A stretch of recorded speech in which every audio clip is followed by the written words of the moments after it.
कहते हैं कि जैसे ही व्यक्ति संसार में आता है उसे माया मोह घेर लेता है, और माया मोह ऐसा घेरता है कि वह मृत्यु तक उससे निकलने के लिए छटपटाता भी नहीं है। क्यों नहीं छटपटाता? क्योंकि इसका ज्ञान माया होने ही नहीं देती, और जब ज्ञान हो जाता है तब उसके निकलने के प्रयत्न किए जाते हैं। तो तुलसीदास जी ने रामचरितमानस के माध्यम से उत्तरकांड में बहुत सुंदर, उत्तरकांड में क्या, जगह जगह जहाँ पर भी अवसर मिला है उन्होंने बताया कि माया मोह से कैसे बचें। और उन्होंने कहा कि माया मोह से बचने का एक ही साधन है, और वो है भक्ति। कि अगर भक्ति करेंगे तो हम माया से दूर हो सकते हैं, क्योंकि भक्ति और माया दोनों स्त्रीलिंग शब्द हैं।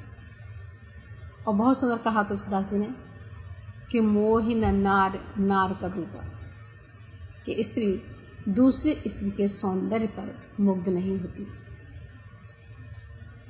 पता नहीं कितना सत्य है, पर जो यहाँ पर उन्होंने व्यक्त किया वो अवश्य सत्य है। क्योंकि जो माया का रूप है वो सिर्फ भक्ति से ही समझ आ सकता है। भक्ति करने से ही, भगवान में होने से ही हम उस माया के प्रभाव को समझ सकते हैं, उससे दूर हटने का प्रयास कर सकते हैं। कुछ अंतर बताया उन्होंने कि कैसे माया और भक्ति अलग अलग हैं। कह रहे हैं एक जगह, राम भक्ति चिंतामण सुंदर, बसे गरुण जाके उर अंतर। भक्ति जो है वो मणि के समान है, और मणि स्वयं प्रकाशित होती है। जिसके अंतर में राम भक्ति आ जाती है वह स्वतः प्रकाशित हो जाता है, ज्ञानवान हो जाता है। वह भक्ति में लीन होकर माया के प्रभाव को समझने लगता है। क्योंकि चिंतामणि मणि है, ऐसी मणि है चिंतामणि रूपी, जो संशयों को दूर कर देती है, जो माया के प्रभाव को हटा देती है, जो ज्ञान का दर्शन करा देती है, जो सत्य को बता देती है। इसलिए स्वयं प्रकाशित होने की वजह से, यानी ज्ञान स्वयं प्रकाशित क्या है? ज्ञान प्रकाशित होने की वजह से वह क्या होता है? वो माया के आवरण को, माया के रूप को समझ जाते हैं, जिसके अंदर राम भक्ति रूपी चिंतामय है। यानी जो स्वयं प्रकाशित है, ज्ञानवान है, तो वो समझ सकता है कि माया किस तरीके से लोगों को अपने मोह में, अपने आवरण में, अपने जाल में, जाल क्यों? क्योंकि इससे निकलना साधारण बात नहीं है। जिस तरीके से जाल में फंसकर पशु छटपटाता रहता है, निकल नहीं पाता, पशु है या पक्षी है, जो भी है, बहुत कोशिश करता है लेकिन जाल से नहीं निकल पाता। उसी तरीके से मनुष्य भी इस संसार माया मोह में आकर के जो फंसता है तो उसका निकलना बड़ा मुश्किल है। लेकिन तरीका एक ही है कि अगर भक्ति का माध्यम अपनाएं तो इससे दूर हुआ जा सकता है। लेकिन यह मार्ग कोई सीधा नहीं है। भक्ति का मार्ग सीधा साधा नहीं, हम कह दें कि हमने 2-4 बार राम का नाम जप लिया और हम भक्त हो गए, नहीं। बहुत सुंदर बात की उन्होंने।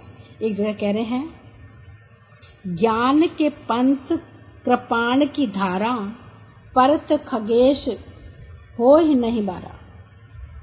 कृपाण की धारा तलवार की धार के समान है। ज्ञान सहज प्राप्त नहीं होता।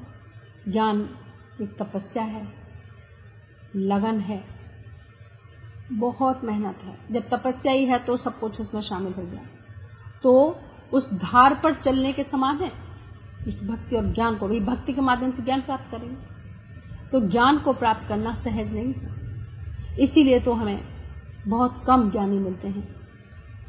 नहीं तो जहाँ करोड़ों की जनसंख्या हो तो ज्ञानियों का अंबार लगा होना चाहिए, लेकिन ज्ञान को प्राप्त करना सहज नहीं है, बहुत ही मुश्किल है।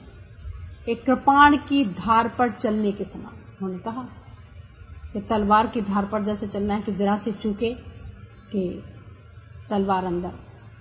तो इसलिए ज्ञान को प्राप्त करना सहज नहीं है। बताया तरीका उन्होंने सुझाया, लेकिन साथ में यह भी बता दिया कि यह मार्ग कोई साधारण मार्ग नहीं, कठिन मार्ग है। और कठिन भी कैसा? कृपाण की धार पर चलने के समान कठिन, बहुत मुश्किल था, लेकिन असंभव नहीं।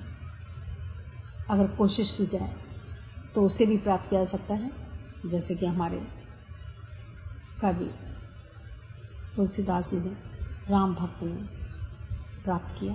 तो किसी के लिए भी असंभव नहीं, लेकिन हाँ मुश्किल अवश्य है। आगे कहते हैं, बड़ी सुंदर सी बात है, परम प्रकाश रूप दिन राती, नहीं कछ चाहिए दिया घृत बाती।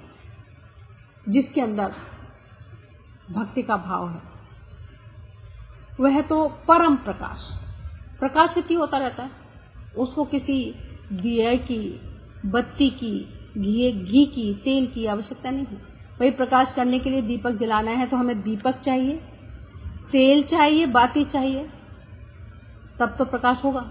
लेकिन जिसके अंदर ये भक्ति है, भक्ति रूपी मणि है, स्वयं प्रकाशित, उसके लिए नहीं कछ चाहिए दिया घृत बाती। न दिया चाहिए, न घी चाहिए, न बाती चाहिए, वो तो स्वयं प्रकाशवान है। लेकिन प्रकाशवान बनने के लिए प्रयत्न आवश्यक है, तपस्या रूपी मेहनत, बहुत मेहनत की आवश्यकता है, सत्संग की आवश्यकता है, तभी इसको प्राप्त किया जा सकता है। और सुंदर रचना है, राम भक्ति मन उर्वश जाके, दुख लवलेश न सपने ताके। जिसके मन में, हृदय में राम भक्ति का निवास है, वो उसके स्वप्न में भी दुख नहीं हो सकता, क्योंकि वो अपने आप को पूर्णतः समर्पित कर देते हैं ईश्वर को। फिर दुख भी उनके, सुख भी उनके। फिर उनको वो एहसास, जो दुख का एहसास है, जो सुख का एहसास है, वो लगभग समान हो जाता है।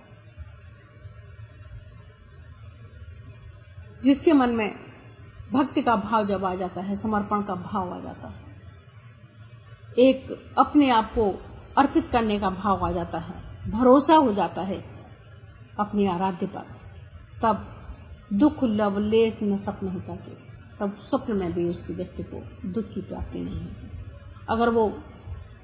अगर कोई कहे सांसारिक रूप से उसको दुख प्राप्त है, तो कहता हरि इच्छा, हरि की इच्छा है, इसलिए ये दुख नहीं है, मुझे इसे सहर्ष स्वीकार कर लेना है, क्योंकि फिर वो दुख का एहसास नहीं कराता। जब हम ये मान लेते हैं कि यही मेरे लिए उचित है, तब उसका एहसास इतना नहीं रहता। और यहाँ तो तुलसीदास सीधा ही कह रहे हैं कि दुख लवलेश न सपने पाते, फिर उसको इतना दुख नहीं रहता, स्वप्न में भी दुख नहीं। एक और पंक्ति, भाव सहित जो खोजे प्राणी, पाप भक्ति मन सब सुख राज। अगर कैसे ढूंढे? भाव सहित। जैसे कबीरदास जी भी कहते हैं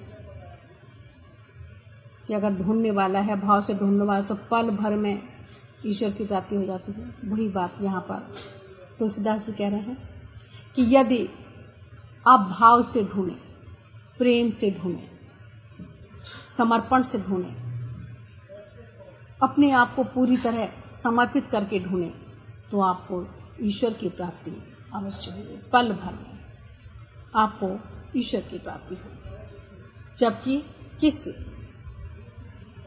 बाह्य आडंबरों से प्राप्त नहीं हो सकते, भाव से, प्रीत जिसमें हो, प्रीति के भाव से, प्रेम के भाव से यदि उसको ढूंढेंगे तो ईश्वर की प्राप्ति अवश्य होगी। और जो ईश्वर की प्राप्ति होगी, भक्ति की आप करेंगे, अपने आराध्य को समर्पित करेंगे, तो माया आपको व्याप नहीं सकती, माया का प्रभाव आप पर नहीं हो सकता। इसलिए बहुत सुंदर उन्होंने माया और भक्ति में अंतर भी बताया, और माया के प्रभाव से बचने का उपाय भी बताया।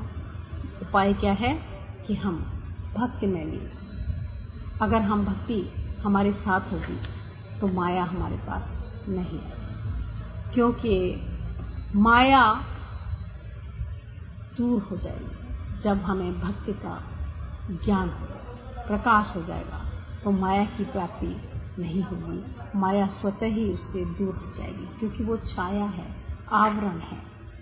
और जब सच्चाई पता लग जाएगी तब उस आवरण का कोई महत्व नहीं रहता। इसलिए बहुत सुंदर बात कि हम किस तरीके से माया से दूर रह सकते हैं।